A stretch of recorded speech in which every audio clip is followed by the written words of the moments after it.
Bonjour à tous, c'est Thomas Cubel et bienvenue dans l'émission du lundi 25 janvier 2021.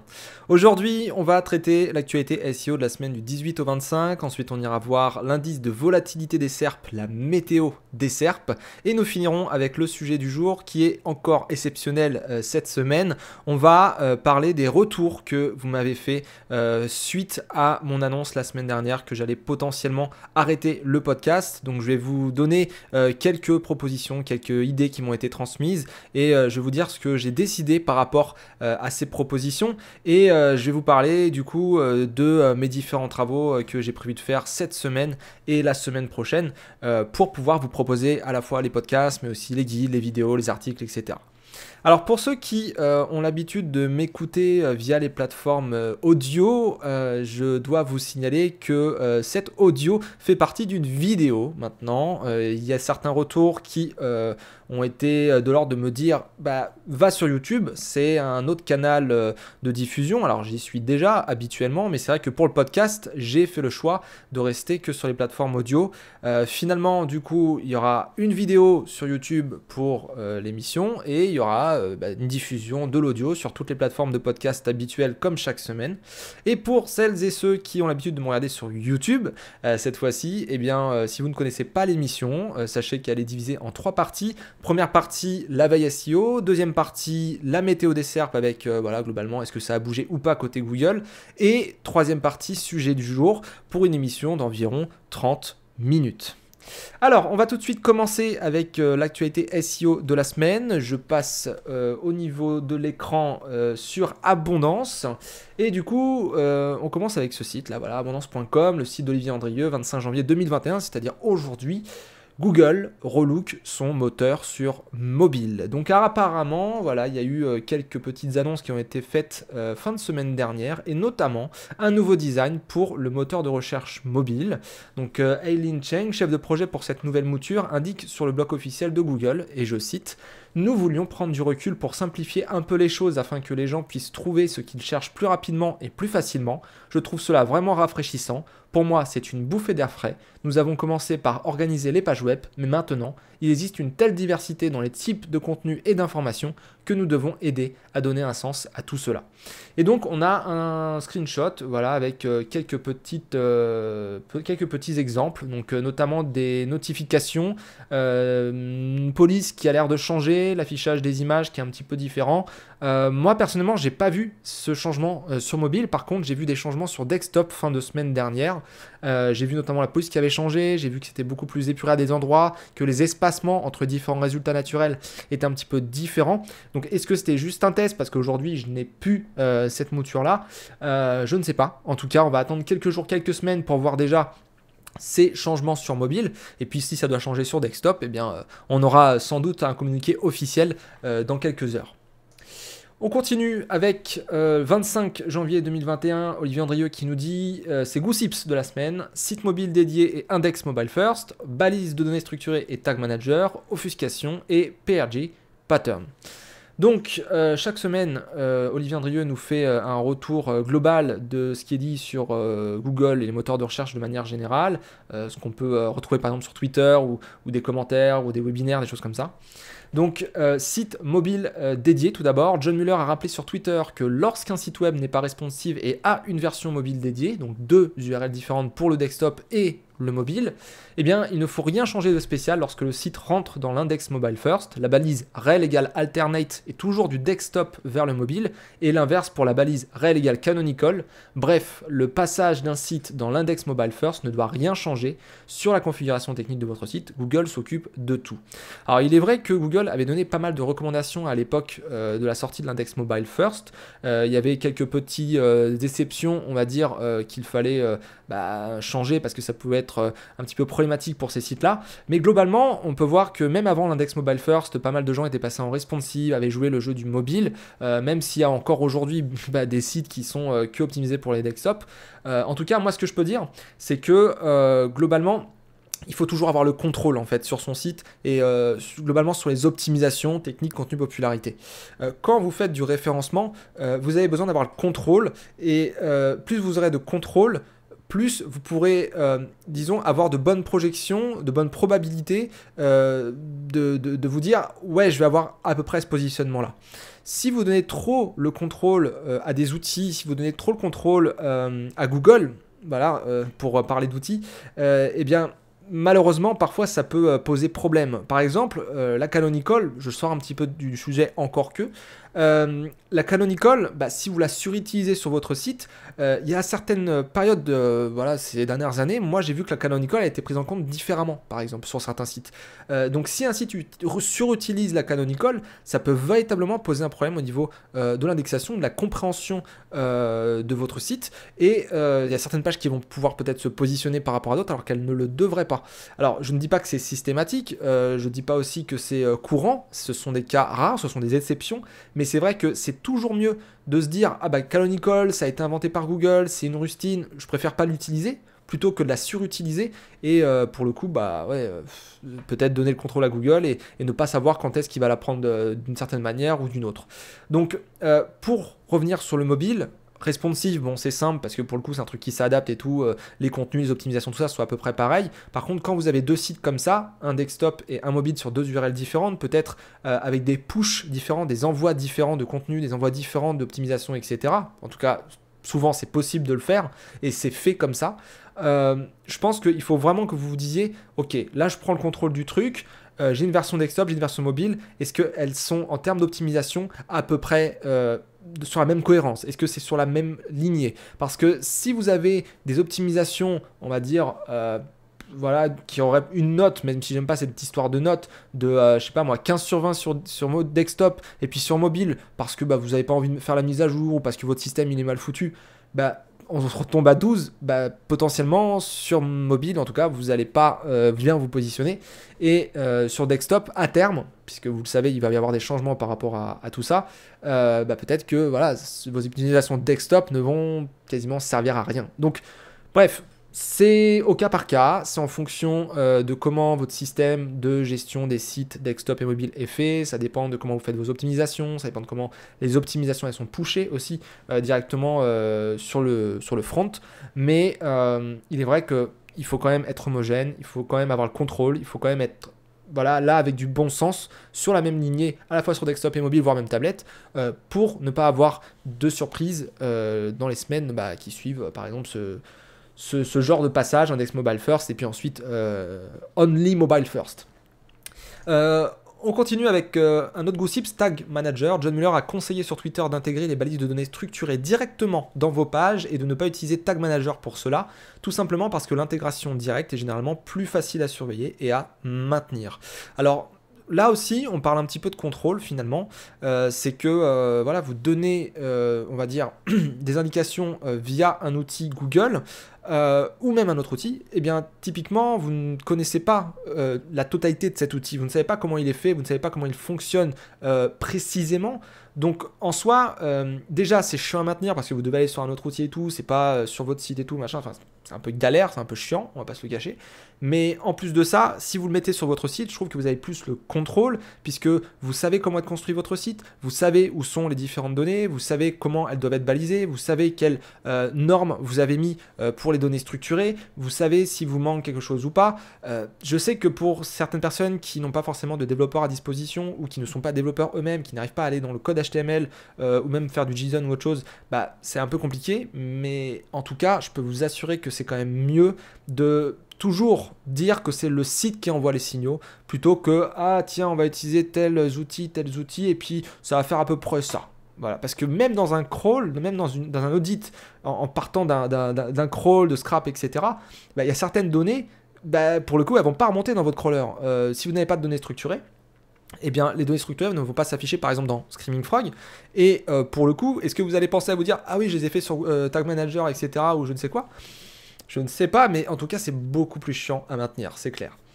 On continue avec la dernière news, offuscation et PageRamp sculpting. John Mueller a expliqué dans un hangout pour Webmasters que les liens proposés au travers du code HTML button, autrement et parfois appelé PRG pattern pour post redirect get pattern, ne sont pas vus et donc pas pris en compte par Google.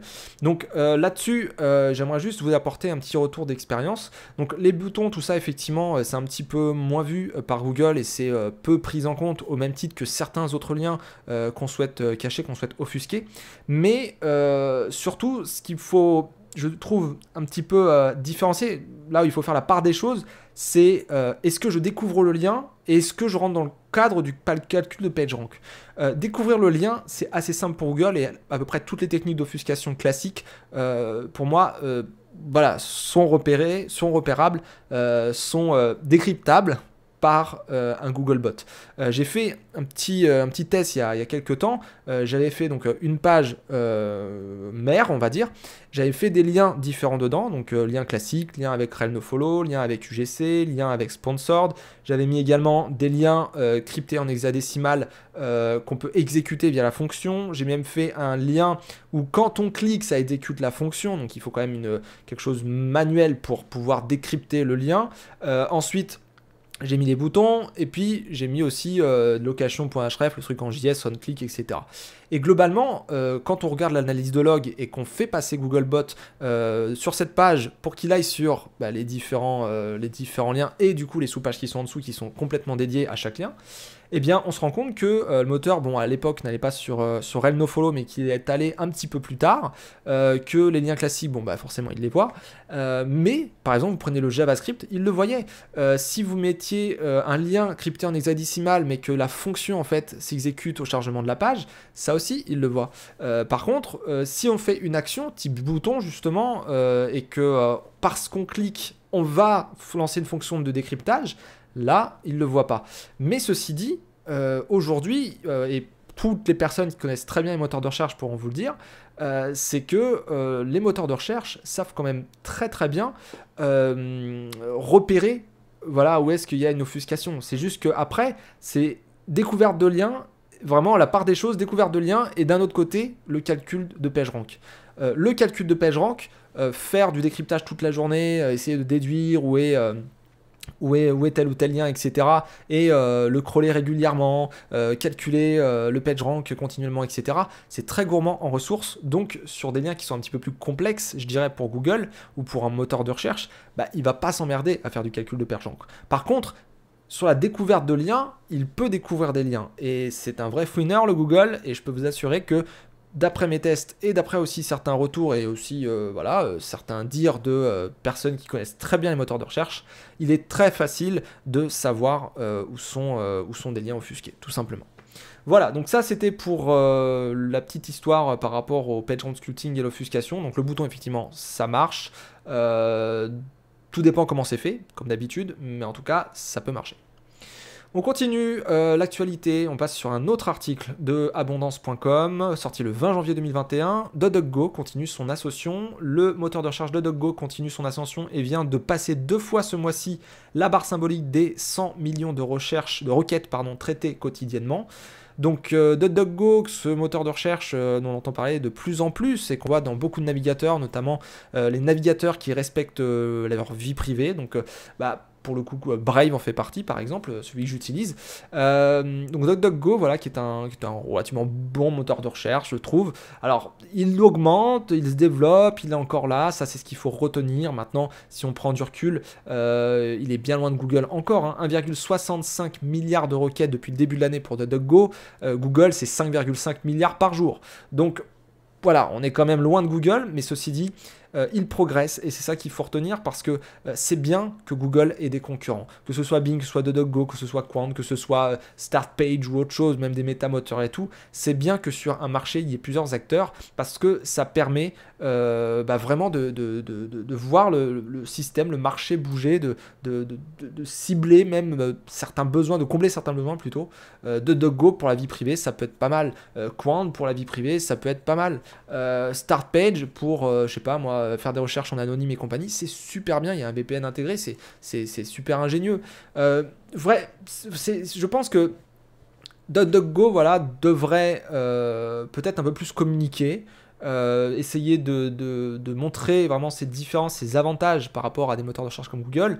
Et je pense que Google, pour le coup, devrait commencer peut-être à s'inquiéter des années futures. Alors pas parce que il va perdre de l'argent ou quoi que ce soit d'autre, mais c'est vrai que il commence à avoir tellement de procès, il commence à faire d'ombre à tellement de personnes, et il commence à être détesté de plus en plus que, ouais, au bout d'un moment, on peut se dire, bah, le web, ça change vite. Vous prenez par exemple Yahoo, ou vous prenez des anciens moteurs, Alta Vista ou ce que vous voulez, ça a bougé très très vite. Vous regardez l'évolution des moteurs de recherche, les marchés et tout, c'est impressionnant à la vitesse à laquelle ça a pu changer. Et pour le coup, le web, voilà, il a 30 ans, quoi. Donc, bon, c'est court, mine de rien, sur une vidéo web, tout ça. Donc, DuckDuckGo, on verra dans quelques années où il va aller, mais en tout cas, c'est assez intéressant de voir que il continue son ascension. On termine sur Abondance en tout cas avec un article paru le 22 janvier 2021. Google négocie avec la presse en France et en Australie. Donc on en avait déjà parlé dans le podcast. Il y avait des tensions en France, notamment avec des grands éditeurs de presse. Et pour le coup, ces tensions s'étaient un petit peu apaisées puisqu'il y a eu un programme qui a été lancé l'année dernière pour rémunérer voilà, certaines presses, etc.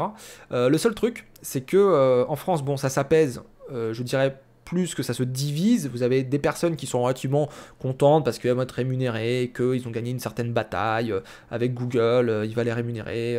Mais tout le monde n'est pas concerné, c'est ça le truc. Et c'est là la division, c'est qu'il y a certains groupes de presse et même des éditeurs indépendants, hein, de la presse indépendante, de la presse spécialisée.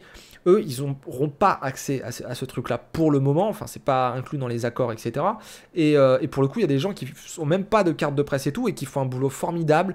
Ils ont des sites d'actualité où il y a des dizaines, centaines de milliers de visiteurs par jour. Ils vont sur des articles qui sont fouillés, qui sont spécialisés, qui vont traiter d'une thématique précise. Et pour le coup, ces personnes-là, aujourd'hui, on leur donne rien, quoi. Ils sont obligés de jouer avec la pub, ils sont obligés d'aller de régie en régie pour négocier certains accords et faire en sorte de gagner un peu plus d'argent. Et compte tenu souvent du nombre de visiteurs qu'ils font, c'est pas forcément très rentable juste la pub. Il faut aller sur d'autres choses, comme par exemple la vente de liens, les articles sponsorisés, travailler avec des attachés de presse pour essayer de faire de l'argent ou des choses comme ça. Mais c'est vrai que voilà, ça avance quand même en France, les tensions s'apaisent, même si ça reste, on va dire, inégal. Mais ce qu'il faut retenir sur cet article, c'est que c'est pas partout comme ça s'apaise pas partout. En Australie, par exemple, c'est là l'objet de l'article, pour le coup, la situation, elle se tend. Google semble être sur une ligne plus dure, le gouvernement australien désirant faire payer des sites comme Facebook et Google pour aider la presse locale lorsque ces leaders du web utilisent les contenus disponibles en ligne. Ce projet de code de conduite menace les géants de l'Internet de pénalités si ces paiements n'interviennent pas, ce que n'acceptent pas les entreprises américaines dont Google, tout autant que l'administration outre-Atlantique, trouvant le projet déséquilibré et injuste. Et du coup, c'est vrai que là, c'est un petit peu dommage, parce que ça commence à se geler là-dessus, et puis après, on se rend compte que Google envisage de geler le système News Showcase en Australie, ce qui priverait les éditeurs du pays d'une manne financière non négligeable, arguant du fait que le système d'arbitrage décrit dans le projet est irréalisable. Et on se rend compte que c'est de l'administratif, que c'est du financier, etc. Et qu'on ne parle pas de l'intérêt de la presse. Je veux dire, même si toute la presse n'est pas ultra bonne, hein. On sait quelles sont les différentes polémiques autour des groupes de presse, etc., à qui ça appartient et compagnie, je ne vais pas rentrer dans de la politique, mais pour le coup, c'est vrai que c'est quand même ce qui peut nous donner des informations, c'est quand même ce qui peut nous tenir au courant de ce qui se passe dans notre pays, en Europe, dans le monde. C'est aussi ce qui nous permet de trouver des sources, et quand on a des bons éditeurs de presse, etc., et des bons journalistes, eh bien, on peut quand même faire pas mal notre travail au quotidien. Donc, bon, je ne veux pas polémiquer là-dessus, mais il est clair qu'il y a beaucoup de travail à faire pour que tout le monde soit au même pied d'égalité et que tout le monde soit rémunéré en fonction de ce que Google utilise. Parce que mine de rien, c'est vrai que Google utilise certains contenus, on va dire, pour servir ses clients, donc nous, les utilisateurs, mais il utilise un peu moins aussi certains autres contenus. Donc bon, je pense qu'il va falloir peut-être faire du, je sais pas, du prorata, je sais pas, l'affichage, l'attention, quoi que ça. On revient un petit peu à ce projet Brave, je vous en ai parlé rapidement, qui essaye de mesurer un petit peu l'attention qu'on porte envers les sites et qu'on va rémunérer en fonction de l'attention. Et c'est vrai que ça c'est intéressant pour à la fois les groupes de presse comme tout autre site qui veut en fait se faire rémunérer en fonction de l'attention que les utilisateurs portent à leur site. Mais bon, c'est un gros débat et c'est un débat qui est bien loin de nous. Mais en tout cas, voilà, si vous avez un site d'actualité, sachez que ça avance quand même. On continue, on passe sur un autre site, arobase-net.com, 17 statistiques sur le référencement web à surveiller pour l'UX, 22 janvier 2021. Donc c'est une traduction d'un article qui est sorti chez SEO Clarity. Et du coup, vous avez 5 catégories principales, les mesures de contenu, les mesures d'engagement, les mesures techniques, les mesures d'autorité et les mesures pour les responsables d'entreprise. Et tout cela vous permet d'atteindre un objectif, l'expérience utilisateur et aussi un petit peu, je trouve, l'expérience avec les moteurs.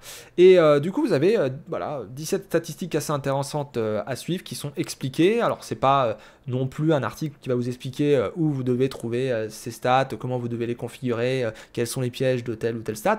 Mais pour le coup, vous avez quand même une liste et si vous êtes débutant, eh bien, posez-vous des questions sur ces différents points.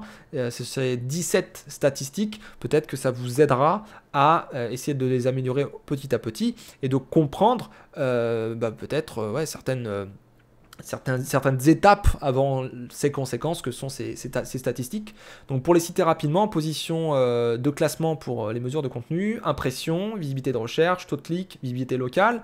Pour les mesures d'engagement, on va avoir les temps moyens sur la page, le dwell time, le taux de rebond, le taux de sortie. Pour les mesures techniques, on va avoir les erreurs d'explorabilité, de crawl, nombre de pages indexées, vitesse de chargement de la page. Pour les mesures d'autorité, on va avoir les backlinks, structure du maillage interne. Pour les mesures à destination des responsables, eh bien, on va avoir les taux de conversion organique, les retours sur investissement et le résumé d'une année sur l'autre, ce qui est tout à fait logique. Alors bien sûr, il y en a d'autres, il y a aussi des choses qui sont un peu moins importantes que d'autres, mais globalement, allez voir cet article. Tous les liens, même ceux d'Abondance et tous ceux que je vais vous présenter ensuite, sont dans la description pour ceux qui ne connaissent pas le podcast. Un autre article que vous pouvez aller voir en description aussi directement parce que ce n'est pas un article que je peux décrire, il est très long. C'est sorti le 20 janvier 2021, c'est Nicolas Audemars de chez Systrix.fr, c'est sur le blog et l'article s'intitule Index Watch 2020, les gagnants SEO français de l'année. Et on a un sommaire qui est plutôt intéressant avec quelques catégories qui ont bien performé durant l'année 2020. Et qu'est-ce qui a été fait? Donc vous avez des stratégies, on va dire, de développement SEO. Vous avez aussi certains changements du côté de chez Google ou du côté de certains sites qui permettent d'avoir plus ou moins de visibilité. Et donc par exemple, au début, j'ai le secteur de l'automobile, carjagger.com, l'ajout d'un blog et comment ça a impacté la visibilité de ce site, comment la SERP elle a plutôt changé. Ensuite, vous avez des choses par rapport à comment on peut écrire sur son blog pour attirer du monde. Vous avez le cas de Pinterest avec notamment la saturation de SERP. Vous avez autre chose, les dictionnaires, et notamment, vous savez que ce sujet est souvent traité parce que Google quand même arrive à donner des définitions, mais en plus de ça, les sites, en fonction des définitions, c'est un peu compliqué de savoir quoi mettre en avant, et puis ça bouge quand même beaucoup dans ce secteur-là, donc vous allez pouvoir voir un peu ce qui a bougé là-dessus. Enfin bref, vous avez tout un tas de choses, des fusions, des migrations, tout ça, c'est assez intéressant. Je termine la veille SEO de la semaine dernière du 18 au 25 avec un article que je vous ai sorti. Je vous ai fait une review d'un outil SEO, donc SEOlizer. Je vous ai fait une review en vidéo qui est disponible sur YouTube, sur ma chaîne Thomas Cubel, et également sur le site vous avez la version écrite dans l'espace ressources outils SEO. Et du coup, je vous présente l'outil, je vous présente la prise en main, les différentes fonctionnalités, je vous parle du support, de la communauté, je vous parle des prix, je vous parle des avantages, des inconvénients que j'ai trouvés. Donc vous avez plein de petits screenshots, vous avez mon avis, le fonctionnement, etc. Donc c'est une review assez complète. Et pour le coup, SEOlizer, c'est vraiment un outil à aller voir parce que Olivier Papon, son créateur, donc au départ a fait un analyseur de logs. Donc si vous voulez analyser les logs à moindre coût, c'est vraiment pour moi un très bon outil déjà pour ça. Mais en plus, voilà, depuis les années, hein, depuis qu'il a démarré avec ce SEOlizer, eh bien, il a rajouté un crawler, il a rajouté du coup les analyses croisées, puisqu'on peut faire crawl plus analyse de log égale analyse croisée. Et il y a aussi, depuis la semaine dernière, c'est pour ça que j'ai sorti d'ailleurs l'article, parce que j'ai eu vent de cette sortie, il y a une comparaison des crawls, c'est-à-dire vous faites autant de crawls que vous voulez, ça peut être voilà, pendant une semaine, pendant, je sais pas, à 14h et à 16h, ça peut être aussi pour des migrations, des choses comme ça, vous comparez les crawls et ça vous dit les évolutions en fait, qu'il y a eu à différents endroits de votre site, en fonction des groupes que vous avez configurés, ça vous dit quelles sont les évolutions, par exemple sur les balises title, sur le nombre d'URL, des choses comme ça. Vous pouvez aussi ajouter, couper les logs pour essayer de voir certaines choses. Et j'ai trouvé que c'était plutôt intéressant. Donc allez voir cet outil, il est vraiment complet. Et puis franchement, il est accessible, il est simple, il est super bien conçu. Donc vraiment, je recommande. On passe maintenant à la deuxième partie de ce podcast et on va sur la météo des SERP. Donc semaine dernière c'est plutôt calme, on est sur des niveaux assez normaux quoi, hein. Ils sont assez classiques, il n'y a pas de pic, il n'y a pas de grosse volatilité de manière générale, que ce soit chez SEMrush Sensor, que ce soit chez Algorou, que ce soit chez Advanced Web Ranks. Vraiment voilà, c'est plutôt calme. Si on va dans le détail de SEMrush Sensor, globalement, on se rend compte que tout est plutôt dans le bleu, donc très peu de volatilité, et qu'il y a quelques thématiques voilà, qui ont pu bouger ces derniers temps. Par exemple, voilà, si je prends la journée d'hier où il y a eu quand même un pic léger, mais même pas dans le orange. Voilà, actualité, art et loisirs, beauté et bien-être, communauté en ligne, informatique électronique, jeux, personnes et sociétés, shopping, sport, voilà, ça c'est dans le début du orange, donc c'est pas franchement volatile, et la plupart des autres thématiques, voilà, c'est des notes de 3, de 4 sur 10, donc c'est vraiment normal, à faible, donc il n'y a pas besoin de se dire qu'il y a eu des mises à jour ou autres. Là on est sur de la volatilité assez classique, donc ça c'est pour le bureau. Et sur le mobile, ça change, il y a beaucoup plus de vert que de orange, mais ce qui a bougé, ce qui est volatile un petit peu dans le orange on va dire ces derniers jours, notamment dimanche, art et loisirs, communauté en ligne, jeux, personnes et sociétés, shopping et sport. Donc est-ce que il y a des tests peut-être par rapport ce qu'on a vu tout à l'heure, je ne sais pas, c'est tout à fait possible. Je sais aussi qu'il y a certaines SERP qui ont changé un petit peu d'apparence, donc du coup, il y a eu des changements au niveau des outils, etc. Donc est-ce que ça n'a pas été impacté? Je n'en sais rien. Mais en tout cas, voilà, c'est plutôt dans le vert chez SEMrush Sensor et tout le reste, c'est pareil. Donc on va s'arrêter là pour la veille et pour la météo des SERP, pour passer à la troisième partie de ce podcast, qui est bien la suite du podcast de la semaine dernière. Donc vos retours sur le podcast et est-ce que je continue le podcast ou non.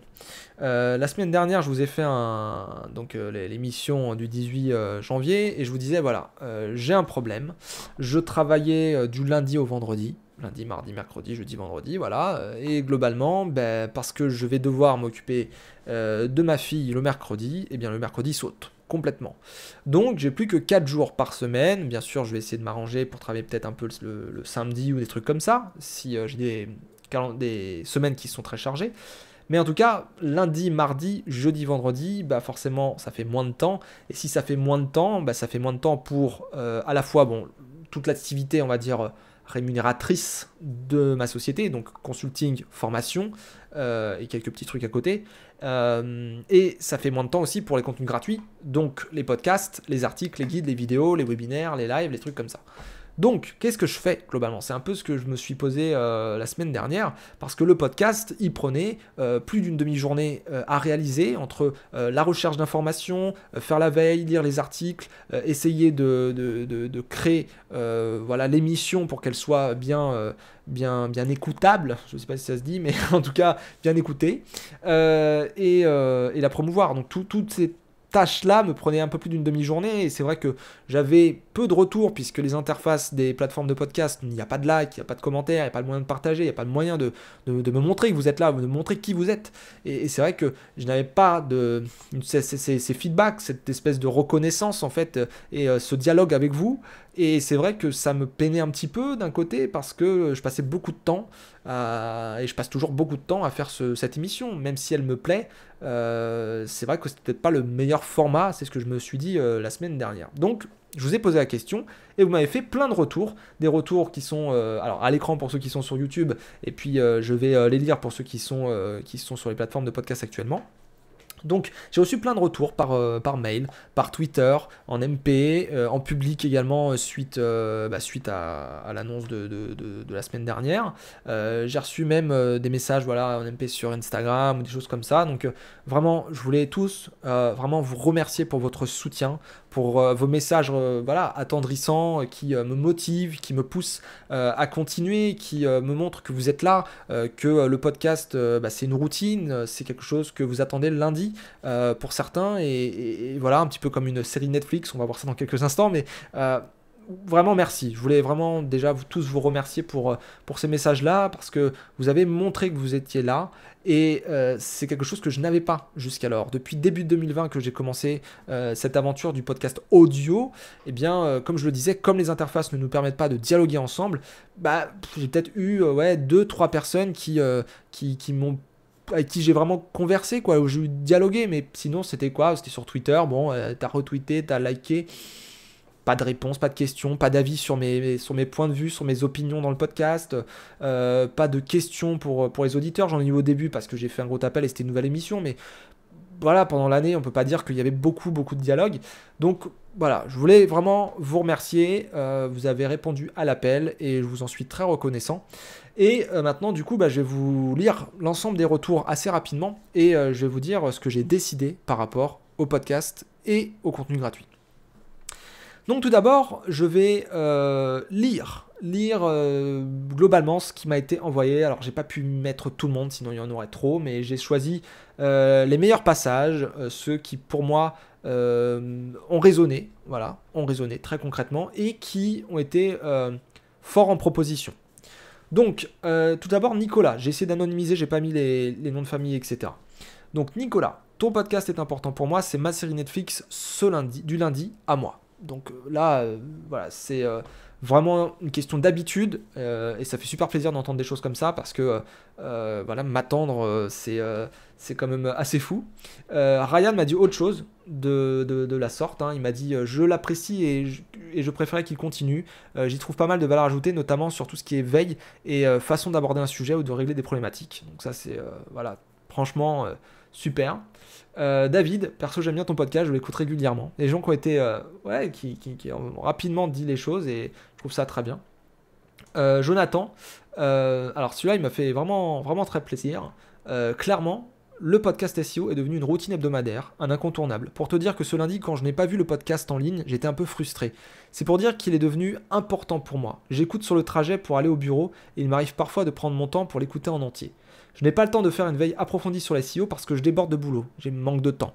Pourtant, c'est quelque chose d'important à suivre et le SEO n'est pas mon métier. Ton podcast te permet d'avoir une veille constante, des tips, des retours d'expérience, du vécu, un peu d'humour parfois et tout ça d'un expert SEO.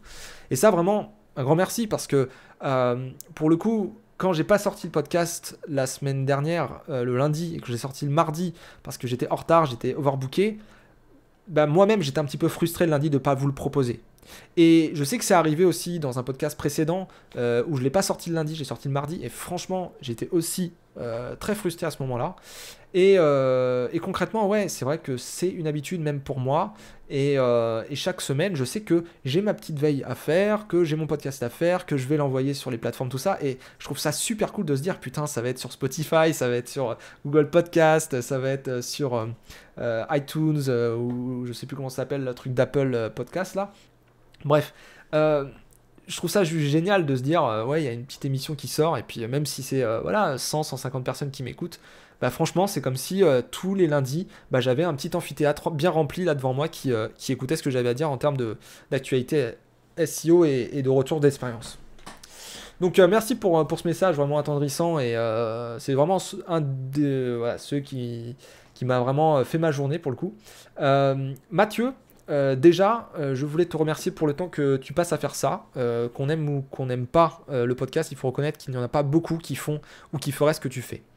Et ce message-là, alors c'était un long texte, hein, beaucoup de ces messages que je vous lis, c'est des longs textes. J'ai pris des passages pour vous parler de certaines choses. Et notamment ce passage-là, je voulais vous parler de ce que vous voyez vous et de ce que moi je vois comme travail. Vous voyez peut-être dans un article, dans un guide écrit, 7 minutes de lecture, 3 minutes de lecture. 23,62 secondes de lecture. Ou pour une vidéo ou un podcast, vous allez voir, bon bah le podcast il dure 30 minutes, le podcast il dure 20 minutes, etc. Et puis vous allez vous dire, généralement, je me mets à votre place, hein, je suis pareil. Là j'ai pas le temps, là je vais mettre en x2, là je vais mettre en x1,75 sur YouTube, je devrais arriver à peu près à ce moment-là, puis je vais avancer un petit peu, etc. Il faut savoir que le temps que vous écoutez, le temps pendant que vous écoutez le podcast, admettons un podcast fait 30 minutes, eh bien généralement moi j'ai passé on va dire x8 à peu près, entre x6 et x8 de temps à le construire, plus d'une demi-journée la plupart du temps.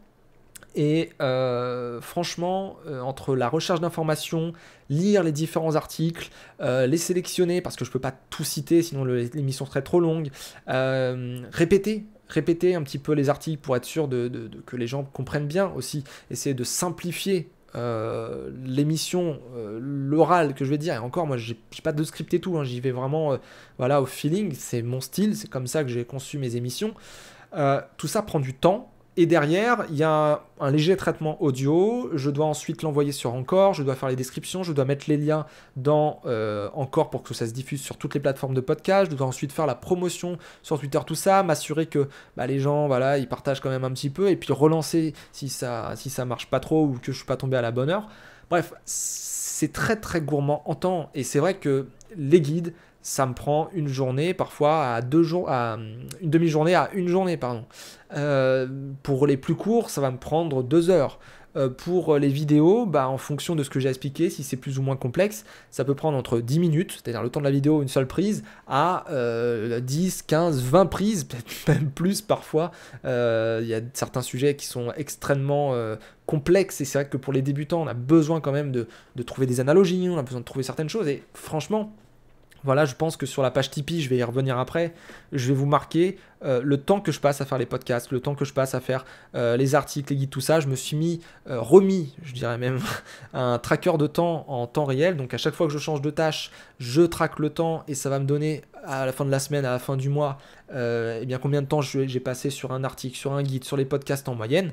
Et vous allez voir le temps que je consacre à je dirais la sphère SEO, la communauté SEO, les gens qui s'intéressent au SEO, les débutants qui ne connaissent pas forcément les SEO et qui y arrivent mais qui ne savent pas trop comment ça marche. Bref, tous les contenus que je propose gratuitement, moi je vous le dis concrètement aujourd'hui, je l'ai marqué sur la page Tipeee, je pourrais ne rien faire, c'est-à-dire faire mon petit SEO là sur mon site, là, les quelques pages qui me ramènent du lead en gros.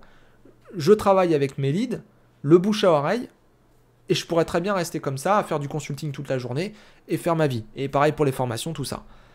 Mais mon choix, ma vision, la raison d'être de mon projet, et en grosse partie ma raison d'être, c'est je découvre quelque chose, j'apprends ces choses-là, je teste, je fais plein de choses, je fais mes expériences, tout ça. Et quand j'ai de la matière à proposer, je transmets mes connaissances. C'est comme ça que je fonctionne.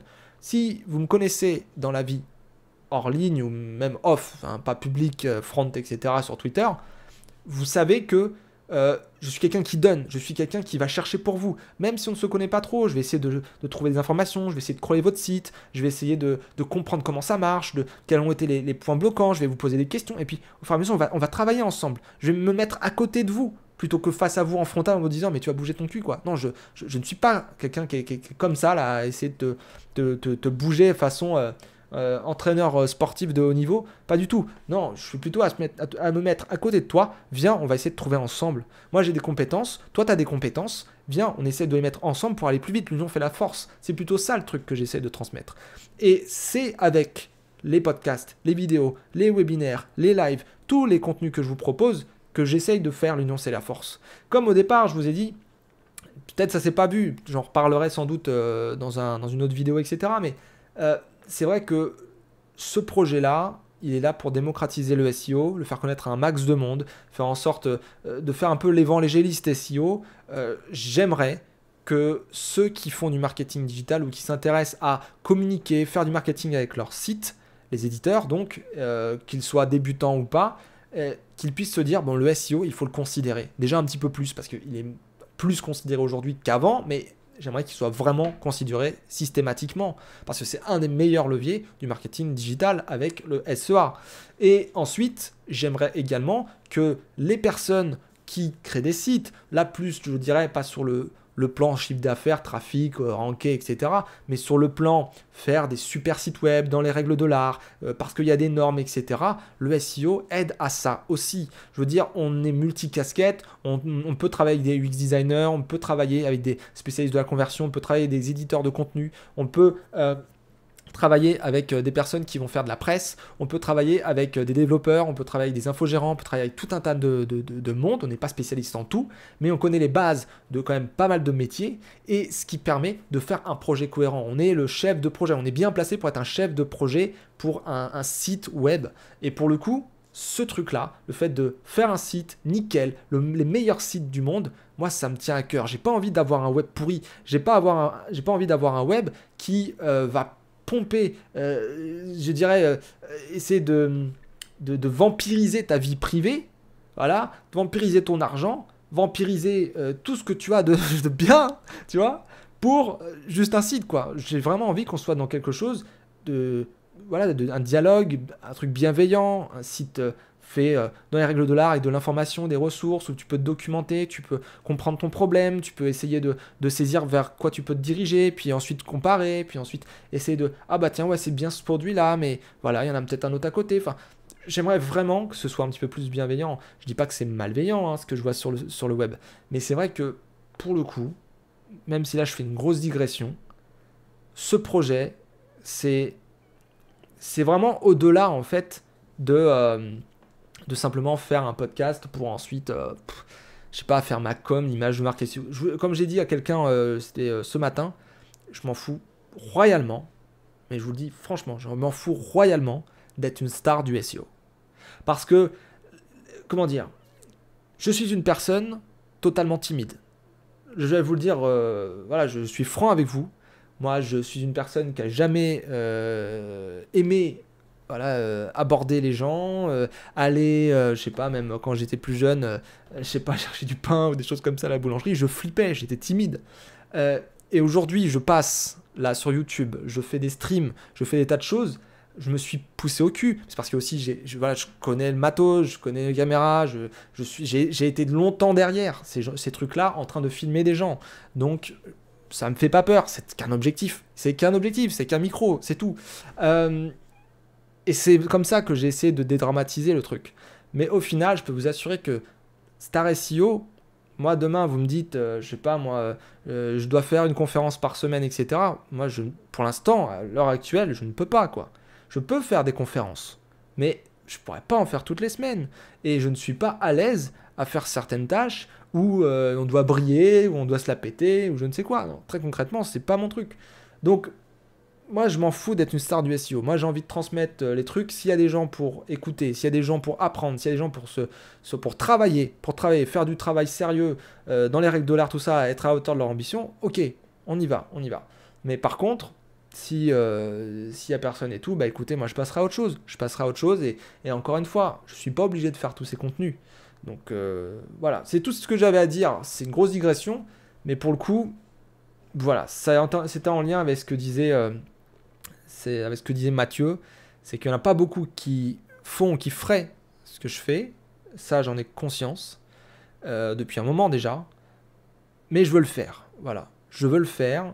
Et pour le coup, je veux me donner les moyens de le faire. Et je vais continuer, tout simplement.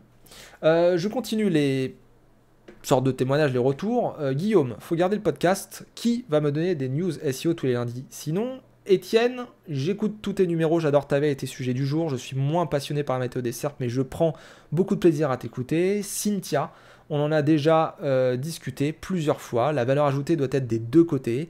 Il faut faire des choix, certes, mais n'oublie pas ton moteur, le plaisir de faire ce que tu fais. Et ce n'est pas aux autres de décider pour toi, mais à toi de décider pour toi. Thibaut, je viens de découvrir ton podcast suite à ton tweet, alors ça serait dommage. Grégory, tu peux faire une version plus courte. Charles, tu peux réduire ton temps de prod, automatiser un max, sélectionner le contenu, faire des pauses. David, peut-être moins d'articles ou de discussions dans les groupes, selon ta disposition du moment. À ta place, je continuerai, quitte à faire plus court, des tests d'autres choses que tu as envie d'essayer ou même pas d'émission le jour où c'est compliqué par exemple. Et enfin Loïc, la vraie difficulté pour moi en tant qu'auditeur c'est le temps, j'ai un planning ultra chargé et je n'ai pas encore le réflexe d'aller de moi-même écouter tes podcasts. La raison personnelle que tu évoques te donne la réponse, privilégie ta famille, ce sont des choses que tu ne rattraperas pas, donc moins de temps, moins de gratuit, emballer, c'est peser. Alors, je suis d'accord avec la globalité de ces témoignages. On va parler après des propositions et des idées et je vais vous dire ce que j'ai choisi. Globalement, ce qui revient, c'est que c'est vraiment une routine pour la plupart des gens, la veille SEO, surtout, je trouve. Et l'émission, pour des addicts, ils peuvent être frustrés voilà, si ça ne vient pas le lundi. Donc, c'est à prendre en compte. Il y a quand même des auditeurs qui sont fidélisés et ça, c'est super. Et encore, merci à vous de me suivre et de m'écouter. Ensuite, il y a des propositions par rapport au fait de réduire son temps de prod, d'automatiser un max, etc. Alors, il faut savoir que de manière générale, que ce soit sur les guides, les articles, les vidéos, les podcasts, etc., j'ai une approche que j'appelle Kaizen. Il y a certaines personnes qui l'appellent Kaizen aussi, mais je l'appelle comme ça. Petit pas après petit pas, essayer d'optimiser au mieux les processus. Dans ma boîte, depuis que je l'ai démarré, je n'ai jamais, en fait, arrêté d'optimiser les processus. Dès que j'ai le moyen d'optimiser les processus, je le fais. Et aujourd'hui, en fait, j'ai les solutions en main. Les solutions, je les ai. Je veux dire, il y a certaines choses que je pourrais totalement sous-traiter. Comme par exemple, j'ai besoin de faire un podcast. Bon, bah tiens, toi, madame ou monsieur X, est-ce que tu pourrais aller sur mon agrégateur de flux RSS et me sortir ce que tu trouves comme intéressant pour le podcast. Et puis tu me fais un résumé de chaque article. Voilà, je te paye, je sais pas moi, X euros pour 1 heure, et puis tu le fais. Sauf que moi, en fait, pour mon travail, même pas le podcast, j'ai besoin de lire les articles. J'ai besoin d'avoir la matière, et j'aime lire ces articles-là. Également, pour pouvoir faire l'enregistrement plus rapidement, moi, il faut savoir que le script, je n'y arrive pas, j'aime pas ça. Je déteste avoir un script. Je suis plutôt là à lire les choses, essayer d'écrire 2-3 notes éventuellement quand c'est un peu compliqué, et puis ensuite je pars en feeling, et puis hop, je parle comme là je vous parle. Donc c'est mon style, c'est comme ça que je veux faire les choses. J'aime bien la spontanéité, j'aime bien que ça soit comme si on discutait ensemble. J'aime pas quand on coupe là, à la Cyprien tout le temps, là c'est chiant, je n'aime pas ce format-là. Donc je dis pas que je coupe pas, des fois je coupe, mais j'évite de le faire, parce que c'est pas mon style, tout simplement. Et il faut savoir que de manière générale, toutes les tâches, même les articles, les guides, tout ça, j'aime faire les choses, j'aime amener les choses comme je veux les amener. Quand je veux écrire un article, par exemple, ça va peut-être me prendre une demi-journée, mais il y a certains articles, alors j'ai pas du tout envie d'écrire, et éventuellement ceux-là, je pourrais les sous-traiter, mais de manière générale, comme je suis passionné par mon métier, eh bien, j'ai envie d'écrire les choses, j'ai envie de faire comme si j'écrivais un bouquin. Vous savez, l'écrivain qui parle de son métier, fait un peu ses mémoires de son métier. Ça me plaît de faire ça. Après, il y a certaines autres choses, c'est vrai, l'intégration, les images, l'infographie, tout ça, ça me fait clairement chier. Je le dis directement, ça me fait chier, ça m'emmerde. Mais ceci dit, voilà, peut-être demain je sous-traiterai ces choses-là. Aujourd'hui, je trouve que de demander aux gens, demander à l'infographiste de faire les trucs, de l'intégrer, tout ça, c'est beaucoup plus long et en plus c'est coûteux que faire moi-même. Après, voilà, là on est dans une période de transition. J'étais consultant à 100%, je réduis cette part, et donc la part chiffre d'affaires, pour aller sur du contenu gratuit et des formations aussi, pour pouvoir transmettre mes connaissances. Alors il y a du côté rémunéré pour combler le trou du coup que j'ai en réduisant le consulting, et il y a le côté gratuit qui est là pour le projet, quoi. Le projet que j'ai expliqué d'ailleurs sur la page Tipeee, et dont je vous parle depuis tout à l'heure, qui est globalement démocratiser le SEO. Donc, je vous dirais, de manière générale, les histoires de process et les trucs d'automatiser, etc. Bon, il y a peut-être des choses que je vais encore automatiser, peut-être des outils que je n'ai pas encore découverts et qui vont beaucoup m'aider, mais faire des posts, sélectionner le contenu, automatiser un max, tout ça, je le fais déjà. Donc, faut pas penser que voilà, je suis tout nouveau dans le podcast. Si je vous pose la question, c'est que j'ai déjà réfléchi à pas mal de choses. Mais j'ai quand même pris une résolution. Parce que, voilà, vous savez, on ne peut pas hacker son propre cerveau. Ou ceux qui arrivent, franchement, bravo. J'ai contacté une personne, alors je ne dis pas qui c'est parce que pour le moment, voilà, je n'ai pas eu le rendez-vous avec cette personne. Mais en tout cas, j'ai contacté une personne pour pouvoir optimiser l'ensemble de mes process de création de contenu. Déjà, ceux à l'écrit, parce que c'est là où ça me prend le plus de temps. Et puis ensuite, on verra pour la vidéo, pour les podcasts, etc. plus en détail, un point de vue extérieur et qui connaît potentiellement un peu le métier va tout de suite beaucoup plus m'aider que si c'était moi qui le faisais, optimisation de process, machin. Un bon brainstorming, quand je le dis souvent, et je vous donne des tips en même temps, c'est cool. Un bon brainstorming, c'est quand on a différents profils. Un techos, de l'autre côté, on va avoir un marketeur, de l'autre côté, on va avoir un commercial, la secrétaire, le dirigeant, etc., le financier. Bref, on passe directement de casquette et puis hop, on essaie de faire le brainstorming. Et tout ça permet vraiment d'optimiser les process à fond et avec différents points de vue. Donc les process, l'automatisation, tout ça, c'est bon. Le YouTube, du coup, bon, vous l'aurez deviné, je l'ai mis en place.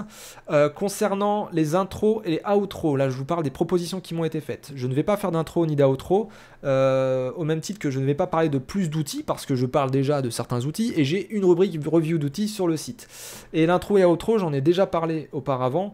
En fait, ouais, ça me prend énormément de temps, parce que ça nécessite du montage de faire une intro, et l'outro, pareil. Donc l'intro, l'outro, l'idée c'est de réduire du temps, pas d'en ajouter.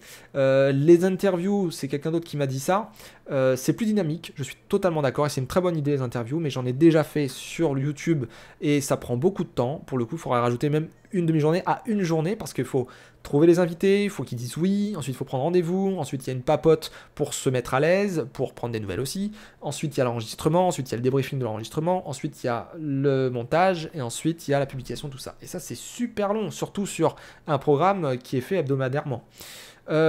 Découper le podcast, je trouve que c'est pas forcément très intéressant parce qu'il n'y a que 3 parties finalement, et je dirais même 2 parce que la météo des sarpes dure 30 secondes. Plus de tips de cas concrets, on m'a dit que j'en donnais beaucoup, donc je pense que la personne qui m'a dit ça, Mathieu, pour le coup, je pense que tu n'es pas tombé sur les podcasts où il y avait beaucoup de tips. Désolé pour toi, mais en tout cas, j'en donne quand même quand il faut. Aujourd'hui encore, j'en ai donné pas mal. Faut lire peut-être, écouter peut-être un peu entre les phrases.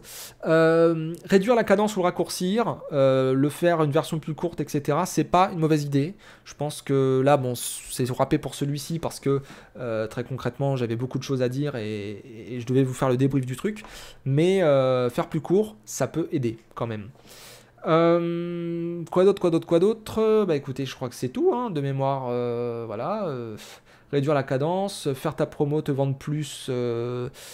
Je commence à faire le Tipeee, mais je vais pas faire, comme je l'ai déjà dit, une promo pour l'audit, pour la recherche de mots-clés, le content marketing, le coaching, le perfectionnement que je peux amener à des entreprises. Hein.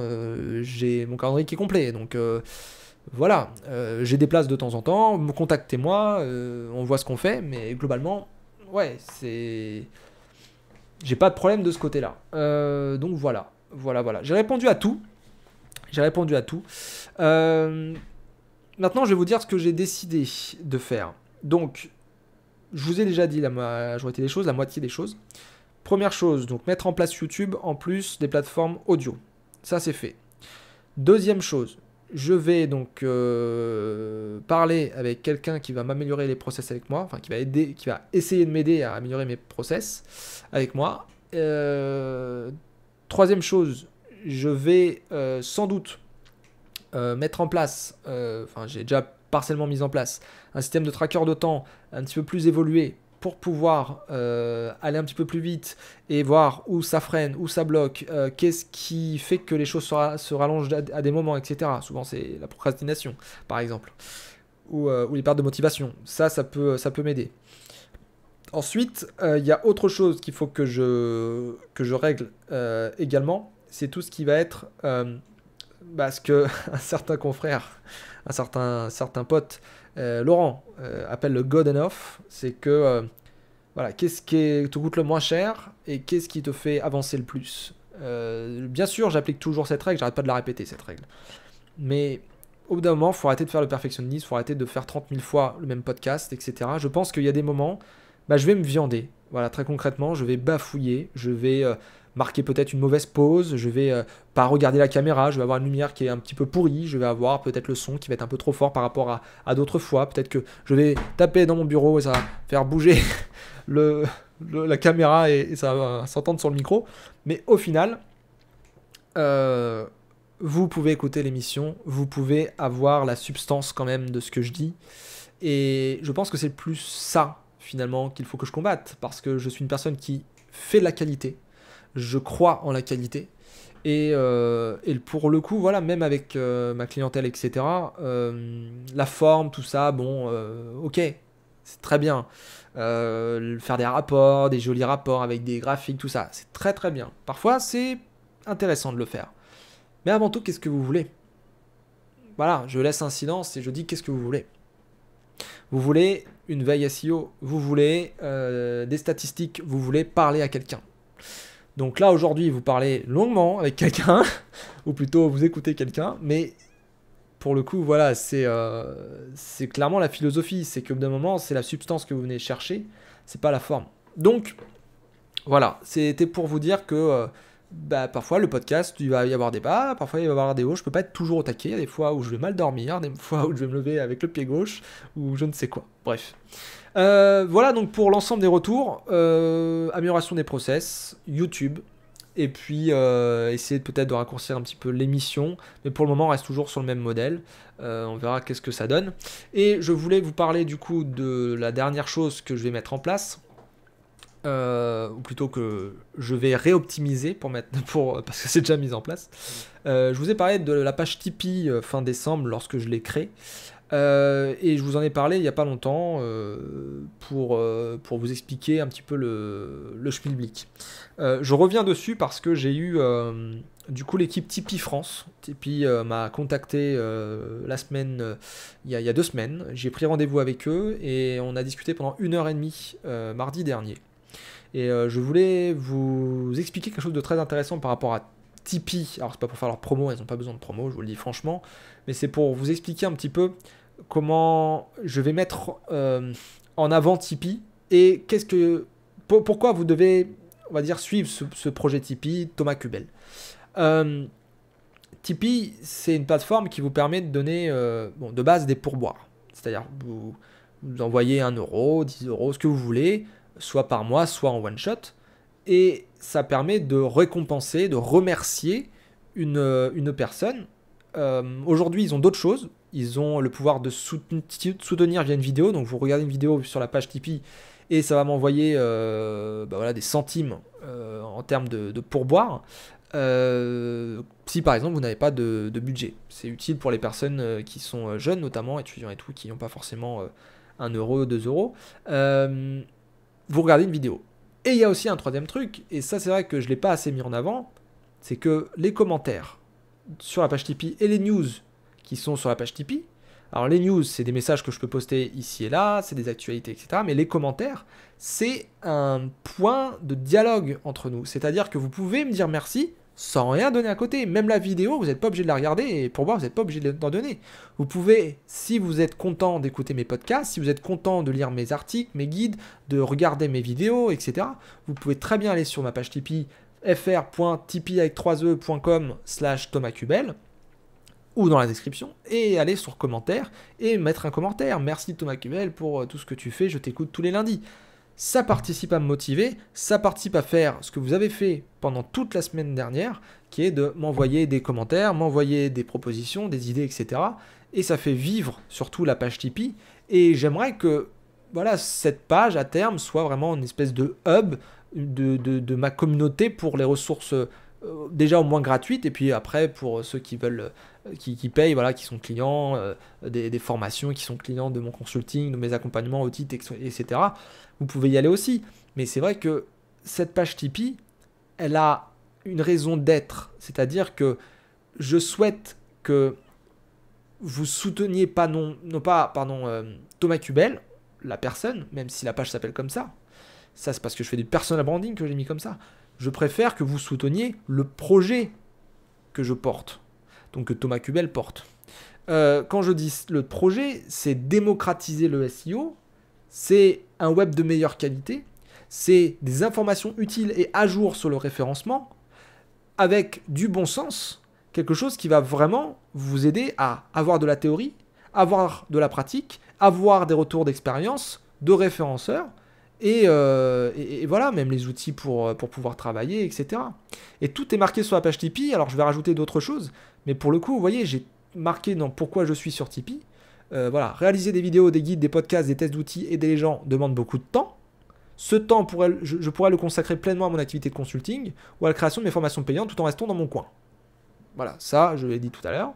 Cependant, et là on rentre dans mon projet et de tous ces trucs gratuits, j'ai à cœur d'aider gracieusement toute personne dans le besoin, que cette personne ait des moyens ou non de faire appel à moi. Tipeee est donc une superbe opportunité, que ce soit pour les personnes que j'aide, tout comme pour moi. C'est une plateforme que vous pouvez utiliser pour me dire merci, viens pour boire, comme ça, aucune gêne, parce qu'il y a certaines personnes qui parfois ne me contactent pas, voilà, ils ont parfois peur de poser une question, mais souvent c'est parce qu'ils n'ont pas envie de payer, ou ils n'ont pas envie de... Ils ont peur, ils trouvent que ça les gêne en fait de me demander quelque chose. Mais avec Tipeee, vous pouvez me dire merci en commentaire, et si le cœur vous en dit, vous pouvez me donner 1 euro ou 5 euros si vous voulez. Et comme ça, il n'y a aucune gêne entre nous, et je peux répondre à vos questions, et vous n'êtes pas gêné. Ça peut être une solution aussi comme ça. Et enfin, et pour moi, cela m'encourage à continuer mes formats, voilà, à aider les gens, à réaliser mon projet d'évangélisation du référencement naturel au plus grand nombre. Voilà. Et j'ai tout marqué dessus, j'ai essayé de faire court pour que ça soit simple, mais ça n'a pas été compris. Je referai une vidéo et sans doute un live par rapport à ça pour répondre aux questions. Mais en tout cas, sachez que cette page Tipeee, bon, c'est le début, elle a qu'un mois, mais c'est de la faire vivre et de se dire que là, vous soutenez une cause. Moi, je m'en fiche encore une fois d'être une star du SEO, de briller, de tout ce que vous voulez. Voilà, je suis batteur, je suis au fond de la scène, très concrètement. Je ne suis pas chanteur avec la lumière en plein visage. Là, le Tipeee, c'est le moyen qu'on discute ensemble, c'est le moyen de promouvoir le SEO. Et pour le coup, ça permet de participer, je parle là au terme financier, parce qu'il y a quand même un enjeu financier, on va pas se le cacher. Là où c'est écrit 30 euros collectés par mois, là actuellement, bon, c'est le début, j'ai pas fait la promo et tout de Tipeee. Je vais mettre un peu plus de liens vers la page Tipeee ces prochains temps, mais pour le coup, quand vous participez à la page Tipeee et que vous m'envoyez des sous, ça participe à, on va dire, combler le trou que j'ai parce que je fais ces contenus gratuits. Comme je vous le disais, le consulting c'était 100% de mon activité, j'ai réduit cette part pour faire ces contenus gratuits et les formations. Les formations vont combler une certaine partie du trou, mais peut-être que ça ne sera pas suffisant, et Tipeee est là pour combler le reste, tout simplement. Voilà, sur ce, c'est la fin de cette émission. Je remercie les tipeurs de la semaine. Donc, je remercie Jonathan pour m'avoir envoyé un tip. Et je remercie également Dan de Ineolab pour avoir envoyé un tip sur la page Tipeee. Et puis Florian, Florian que je connais depuis longtemps, mais voilà, qui est un pote. Mais en tout cas, merci pour vos tips. Et je vous dis du coup à la semaine prochaine pour un nouveau podcast sur YouTube et sur les plateformes audio. N'hésitez pas à vous abonner, à liker, à mettre des étoiles si vous le pouvez, à m'envoyer des questions, à commenter, à me faire vos feedbacks et tout. Ça me motive, ça permet vraiment de faire avancer le truc. Et du coup, voilà, je vous remercie encore tous pour vos messages. À bientôt, merci beaucoup.